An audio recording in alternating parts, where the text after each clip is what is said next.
Hello students and welcome to our online classes of RPS Muzaffarpur. In previous classes we have to studying about the simple permanent tissue. हमने previous class में simple permanent tissue के बारे में पढ़ा था. In this class we have to studying the another type of plant tissue that is called protective tissue. हम लोग इसमें एक नए प्लांट टिश्यू के बारे में पढ़ेंगे जिसे हम लोग प्रोटेक्टिव टिश्यू कहते हैं. प्लांट्स के पास स्पेशल प्रोटेक्शन की रिक्वायरमेंट इसलिए होती है क्योंकि हम लोग तो अपने घर में रहते हैं, अपने घर में सुरक्षा, अपनी सुरक्षा के लिए घर है, हम लोग अपनी सुरक्षा के लिए कपड़े पहनते हैं, हम लोग अपनी सुरक्षा के लिए बहुत सारे इंतजाम कर लेते हैं, बहुत सारा जो है वह प्रोटेक्शन सिस्टम अपना लेते हैं. लेकिन प्लांट को हम कोई स्पेशल प्रोटेक्शन प्रोवाइड नहीं करते. तो प्लांट्स जो हैं वह नेचुरली अपने बॉडी के ऊपर एक प्रोटेक्शन कवर को बना लेती हैं और यही प्रोटेक्शन कवर प्रोटेक्टिव टिश्यू कहलाता है. ठीक है. प्रोटेक्टिव टिश्यू कहता है कि it is an outer layer of plant part that protect them from adverse climatic condition. These are called protective tissue. यानी प्लांट के बॉडी के ऊपर पाया जाने वाला वह एक सिंगल सेल थिक लेयर होता है जो प्लांट को प्रोटेक्ट करता है फ्रॉम एडवर्स क्लाइमेटिक कंडीशन. यानी विपरीत क्लाइमेटिक कंडीशन जो होगा, जैसे ज्यादा ठंड होगी, ज्यादा बारिश होगी, ज्यादा गर्मी पड़ेगी, और ऐसे सभी एडवर्स क्लाइमेटिक कंडीशंस से प्रोटेक्ट करता है कौन? Protective tissue. इस प्रोटेक्टिव टिश्यू के ठीक है दो टाइप्स मेनली होते हैं. एक टाइप होता है जिसे हम लोग एपिडर्मिस कहते हैं और दूसरा होता है जिसे हम लोग कॉर्क कहते हैं. जो एपिडर्मिस होता है that is generally present in those part of plants, है ना, दैट इज करेंटली एक्टिवेटेड, यानी वो वर्किंग कंडीशन में है. This is present generally the all parts of the plant. Yes, plant के लगभग सभी पार्ट्स में पाया जाता है. वह चाहे रूट हो, स्टेम हो, चाहे वह फ्लावर्स हो, फ्रूट्स हो, है ना, इन सभी पार्ट्स में वह पाया जाता है. This epidermal cells, epidermis tissue is the outermost layer of the plant organ. Plant organ का outermost layer होता है which is covered with a cuticle and is called epidermis. या क्यूटिकल से ढका होता है और यह क्या कहलाएगा? एपिडर्मिस कहलाएगा. यहां एक क्वेश्चन है कि क्यूटिकल क्या है और इसका फंक्शन क्या है. Cuticle is actually a vaccine substance that is also produced by the epidermal cells. यानी एपिडर्मल सेल्स के द्वारा प्रोड्यूस किया जाने वाला एक वैक्सी सब्सटेंस है जो इसके बॉडी पर या अपने बॉडी के ऊपर में डिपॉजिट करता है. या क्यूटिकल जो है क्यूटीन जो सब्सटेंस रिलीज करता है उसे हम लोग क्यूटीन कहते हैं और उस क्यूटीन से जो लेयर बनता है उसको हम लोग कहते हैं क्यूटिकल लेयर. क्लियर? यह एक वैक्सी सब्सटेंस होता है. वैक्सी होने के कारण it does not allow the water to deposit on it. या वाटर को अपने ऊपर डिपॉजिट होने का परमिशन नहीं देता. उसके साथ साथ किसी को भी अपने बॉडी में स्टिक नहीं करने देता, चिपकने नहीं देता है. इसमें एक और खास बात होती है क्यूटिकल के पास कि यह प्लांट से या प्लांट को एक्सेसिव वाटर लॉस से, यानी during the process of transpiration and during the adverse climatic condition in higher temperature it prevent the plant body from the excessive water loss. Plant के body को excessive water loss से बचाता है. यह cuticle layer अलग अलग plant में अलग अलग थिकनेस का होता है, उसके जो मतलब लेयर का मोटाई होता है वो अलग अलग होता है। ठीक है, ज़ेरोफाइटिक प्लांट में यह ज्यादा मोटा होगा। ज़ेरोफाइटिक प्लांट तो आप जानते होंगे, the plants that grows in desert areas, है ना, that are called xerophytic plants. तो ज़ेरोफाइटिक प्लांट्स में ये क्यूटिकल का लेयर मोटा होता है, और मीजोफाइटिक प्लांट्स जो यहां पर डेवलप होते हैं, ऐसे प्लांट्स में क्यूटिकल की लेयर बहुत पतली होती है। ठीक है, अब यह क्यूटिकल के लेयर के बारे में तो आप लोग जान गए। ये ज़ेरोफाइटिक प्लांट्स में क्यूटिकल की लेयर ज्यादा मोटी क्यों होगी? बिकॉज आपको पहले से पता है कि यह क्यूटिकल का जो लेयर होता है वह वाटर लॉस को प्रिवेंट करता है, वाटर लॉस से बचाता है प्लांट को। और रेगिस्तान में तो पानी की बहुत कमी होती है, प्लांट्स को बहुत मुश्किल से, बहुत डिफिकल्टी से वाटर मिलता है, and so here is the thick cuticle layer that prevent the xerophytic plants from excessive water loss. वो excessive water loss से उसको prevent करता है। The cells of epidermis are flat, elongated and lack of intracellular space. यानी epidermal जो tissues होते हैं, इन epidermal tissues के जो सेल्स होते हैं, that is flat, elongated and they lack the intracellular space. इसके टिश्यूज, इसके सेल्स जो होंगे वह फ्लैट होंगे, ठीक है, इलोंगेटेड होंगे, and they lack of intracellular space. It means each cell is completely and very close to the another, so there is no gap, no space between the cells, so they lack the intracellular space. या intracellular space को इसलिए नहीं रखते ताकि कोई unwanted substance इसमें enter ना करे। ठीक है, now the next term is epiblema. ठीक है, इपीडर्मिस के भी बहुत सारे अलग अलग टाइप्स होते हैं according to the place in which that occur, यानी वो जहां पाए जाते हैं उसके आधार पर इपीडर्मिस के अलग अलग टाइप्स होते हैं। इपीब्लेमा किसको कहते हैं? कहता है कि uncutinized layer of epidermis of young root is called epiblema। यानी जो न्यूली डेवलप्ड रूट्स होते हैं, ठीक है, न्यूली डेवलप्ड रूट्स होते हैं, उनमें जो एपिडर्मिस सेल्स होते हैं वह उनमें क्यूटिकल का लेयर नहीं होता है, और ऐसे सेल्स को हम लोग, ऐसे एपिडर्मस सेल्स को हम लोग इपीब्लेमा कहते हैं। क्या कहते हैं? इपीब्लेमा। तो इसमें क्यूटिकल का लेयर क्यों नहीं होगा? यंग रूट्स में क्यूटिकल का लेयर क्यों नहीं होगा? इसलिए नहीं होता क्योंकि अगर क्यूटिकल के लेयर से उसे ढक दिया जाए तो क्यूटिकल वैक्सी सब्सटेंस है जो उस रूट को, न्यूली डेवलप्ड रूट को, वह अपना प्रॉपर वर्क करने से रोक देगा। रूट का काम है वाटर एब्जॉर्ब करना, और वह उसको वाटर के कांटेक्ट में आने ही नहीं देगा, तो वो वाटर एब्जॉर्ब करेगा कैसे? और इसीलिए इसके इपीडर्मल सेल्स प्रोटेक्शन तो देते हैं लेकिन क्यूटिकल का लेयर नहीं रखते, और इस कारण से वो आसानी से वाटर को एब्जॉर्ब कर पाते हैं। ठीक है, अब आगे बढ़ते हैं। ये अगला है आपका ट्राइकोम्स। ये ट्राइकोम्स क्या है?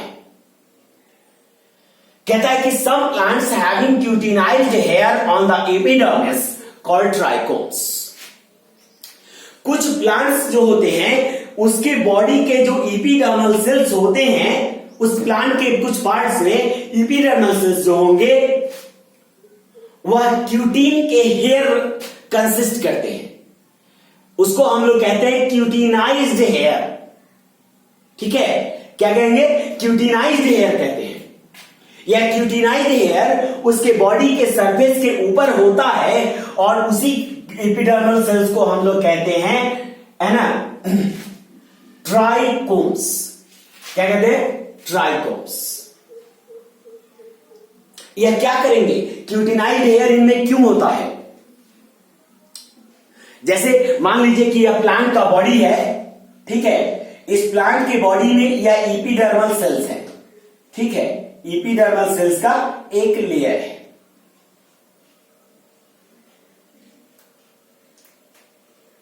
इस एपिडर्मल सेल्स पर यह जो है अपने क्यूटिकल को जो है वह रिलीज करता है, तो उसको यह हेयर लाइक प्रोजेक्शन में कन्वर्ट कर देता है, हेयर लाइक प्रोजेक्शन में कन्वर्ट कर देता है। इसको हम लोग कहते हैं क्यूटिनाइज्ड हेयर।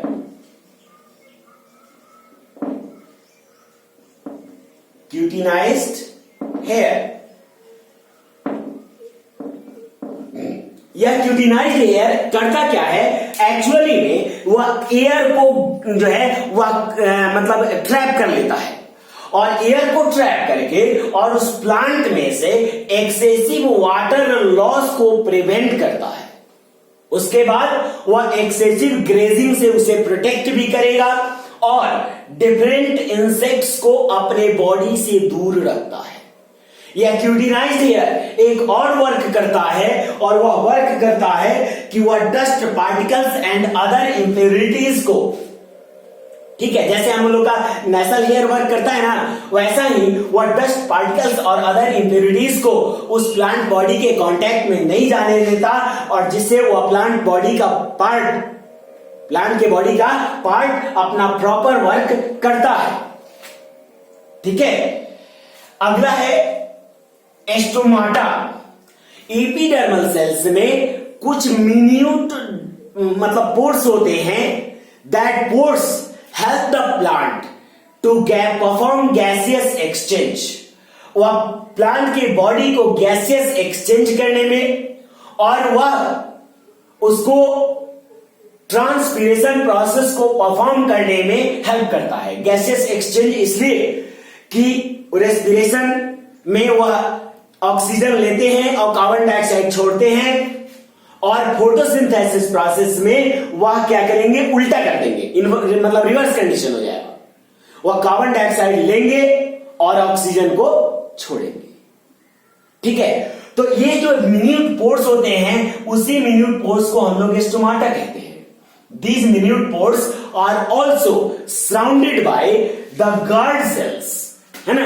यह मिन्यूट पोर्स जो स्टोमाटा होते हैं वह एक छोटे छोटे बीन शेप्ड, यानी सेम के बीज के आकार के सेल्स, सेम के बीज के आकार के मतलब इतना नहीं कि सेम के बीज के जितना बड़ा, मतलब वह आकृति उसकी ठीक सेम के बीज की जैसी ही होती है, एंड वह उस गार्ड सेल के द्वारा सराउंडेड किया जाता है। दैट वह गार्ड सेल क्या करता है, स्पोर्स की ओपनिंग और क्लोजिंग पर कंट्रोल करता है। ठीक है, कब उसे ओपन होना है और कब उसे क्लोज होना है, बस उस पर वह गार्ड करता है। So it is known as guard cell, दरबान की तरह, है ना, दरबान की तरह वर्क करता है। ठीक है, अब आगे हम लोग पढ़ेंगे फंक्शंस को, ठीक ना।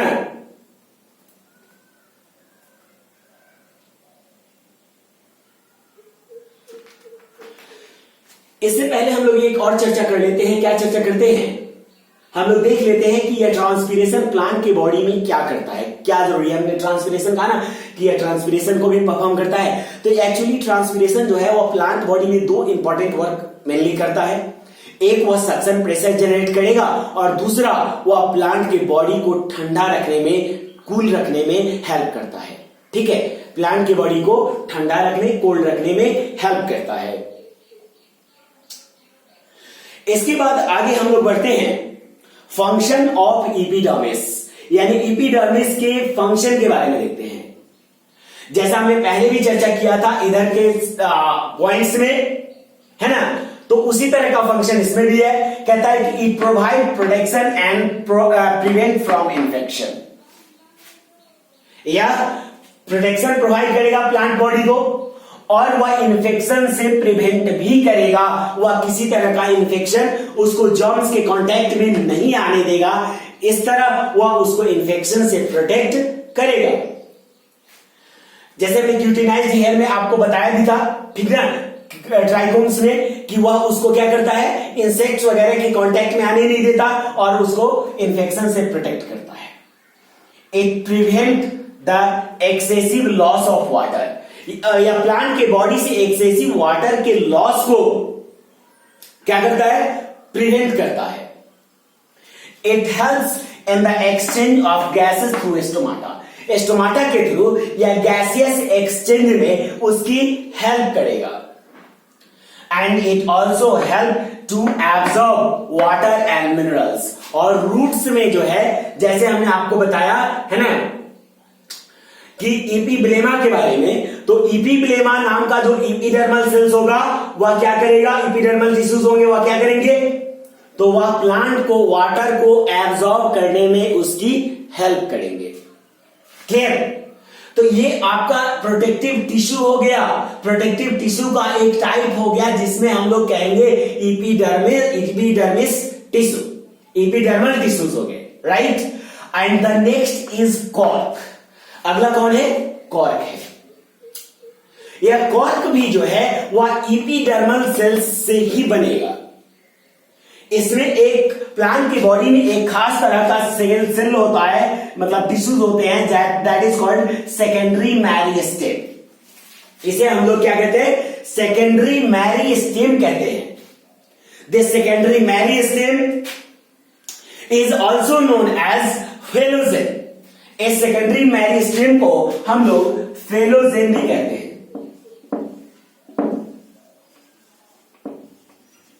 क्या कहेंगे? फेलोजेन कहते हैं, है ना। इस फेलोजेन का क्या काम है, इस सेकेंडरी मेरिस्टेम का, इसमें इस कॉर्क में क्या इंपॉर्टेंस है और यह कॉर्क क्या फंक्शन करता है। कॉर्क नाम तो आपने बहुत बार सुना होगा, जैसे सेल चैप्टर में यह आपने सुना होगा कि रॉबर्ट हुक ने जो है एक कॉर्क के स्लाइस को सेल के लिए यूज किया था, सेल की स्टडी के लिए यूज किया था। इट मींस दैट कि वहां पे भी उन्होंने प्रूव किया कि cork is also made up of cells. But वहां पे एक और चीज दिखाया गया था कि कॉर्क सेल का स्टडी तो किया था, लेकिन वह उन्होंने बताया था कि दैट इज डेड सेल्स। वह क्या है? डेड सेल्स का बना हुआ कॉर्क होता है। तो यहां पे भी कॉर्क जो होगा वह किस सेल का बना होगा? डेड सेल का बना होगा। और वह सेल अराइज कौन करेगा? तो वह सेल अराइज करेंगे सेकेंडरी मेरिस्टेम और फेलोजेन। फेलोजेन को हम लोग कॉर्क कैम्बियम भी पढ़ते हैं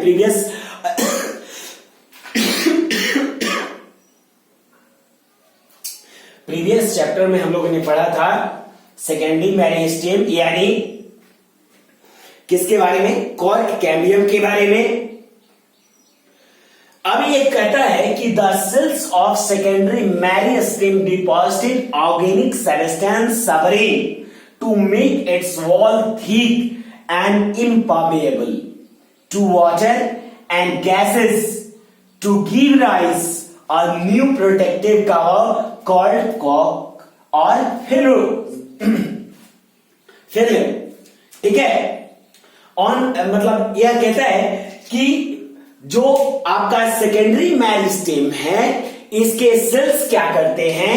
मान लीजिए कि यह सेकेंडरी मेरिस्टेम का सेल है, तो यह अपने वॉल के अराउंड लार्ज ऑफ सबरीन को डिपॉजिट करना स्टार्ट करेगा, लार्ज ऑफ सबरीन को डिपॉजिट करेगा। इससे अब आपने देखा कि सबरीन को डिपॉजिट करने की वजह से यह वॉल क्या हो गया? ठीक हो गया, है ना। वह इस वॉल को, अपने वॉल को ठीक कर लेता है, और ठीक इसलिए करता है ताकि यह वाटर के लिए इम्परमिएबल हो जाए। यानी वाटर किसी भी कंडीशन में इसके अंदर, है ना, वाटर किसी भी कंडीशन में इसके अंदर एंटर ना करे, क्योंकि यह एक ऐसा लेयर बनाना चाहता है जिससे होकर वाटर उसके बॉडी के अंदर ना जाए। उसके साथ वह गैसेस के लिए भी इम्परमिएबल बना देता है, यानी वह गैसेस एक्सचेंज भी नहीं होने देगा। लेकिन हम लोगों ने पढ़ा है, आगे हम जानेंगे कि प्लांट की बॉडी में और क्या क्या फंक्शंस होते हैं। तो कहता है कि वह न्यू प्रोटेक्टिव कवर बना देता है, दैट इज कॉल्ड कॉर्क और फेलम, है ना। या दो लेयर्स, दो अलग अलग नाम से जाने जाते हैं। जो प्रोटेक्टिव लेयर होता है दो नाम से जाना जाता है, एक को कहते हैं हम कॉर्क या फेलम, जो बाहर से होता है, और जो अंदर से होता है ना, उसको हम लोग सेकेंडरी कॉर्टेक्स और फेलोडर्म कहते हैं। जो बाहर से होगा वह कहलाएगा कॉर्क और फेलम, और जो अंदर से होगा वह कहलाएगा सेकेंडरी कॉर्टेक्स और फेलोडर्म। ठीक है, तो सवाल है कि इसने कहा कि यह एक ऐसा लेयर बना देता है that is impermeable for water and gas. वह एक ऐसा लेयर बनाएगा जो वाटर और गैसेस के लिए इम्परमेबल होगा। बट हमने पढ़ा था कि प्लांट के अलग अलग बॉडी पार्ट्स, ठीक है, अलग अलग रेस्पिरेशन प्रोसेस को परफॉर्म करते हैं सेपरेटली। ठीक है, उसका रूट अलग रेस्पिरेशन करेगा, उसके स्टेम अलग रेस्पिरेशन करेंगे, लीव्स अलग करेंगे, फ्लावर्स अलग और फ्रूट्स अलग, हर पार्ट अलग अलग सेपरेटली रेस्पिरेशन करेगा। तो फिर अगर यह पुराने प्लांट और कॉर्क का एक और खास बात है कि यह ओल्डेन प्लांट्स के बॉडी के ऊपर पाए जाते हैं। कैसे प्लांट्स के बॉडी के ऊपर? ओल्डेन यानी पुराने प्लांट्स के, जो ट्रीज बन जाते हैं। ठीक है, तो यह ट्रीज के बॉडी पे पाया जाएगा। जो ये ट्रीज हैं, है ना, तो ट्रीज के बॉडी पे यह जो है, ट्रीज के बॉडी पे यहां पे यह पाया जाएगा कौन? कॉर्क। तो आखिर ये ट्रीज जो है, इसका स्टेम रेस्पिरेशन कैसे परफॉर्म करेगा जब इसके ऊपर एक इम्परमेबल लेयर फॉर्म्ड होगा? एक्चुअली में जो कॉर्क होते हैं, जो कॉर्क होते हैं, यहां मान लीजिए कि यह कॉर्क सेल्स है। ठीक है, कॉर्क सेल इसके नीचे बना हुआ है, बहुत सारे कॉर्क सेल्स है, इसके नीचे बहुत सारे कॉर्क सेल्स है। तो इस कॉर्क सेल के ऊपर बार्क होता है और बार्क में छोटा सा पोर होता है। ठीक है, जो ओपन और क्लोज होता रहता है। इसे हम लोग कहते हैं lenticels.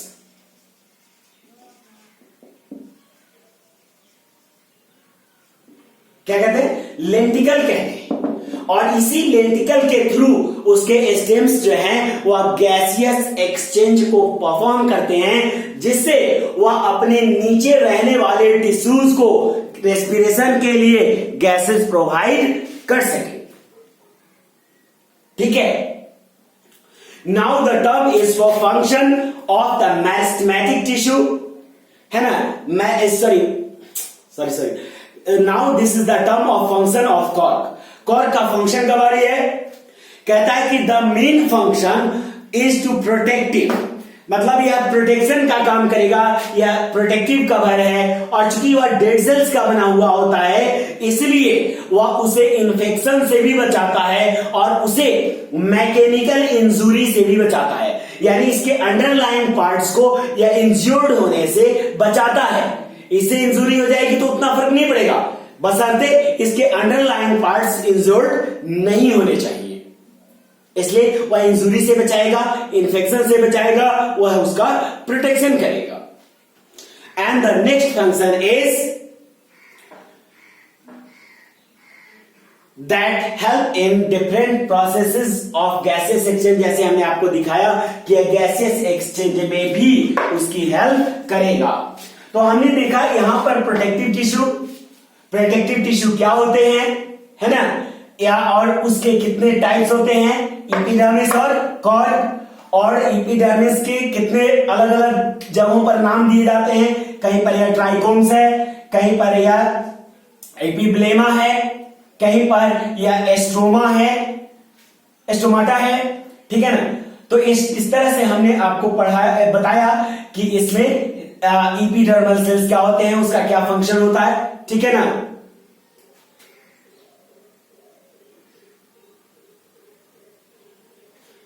Okay, and thank you.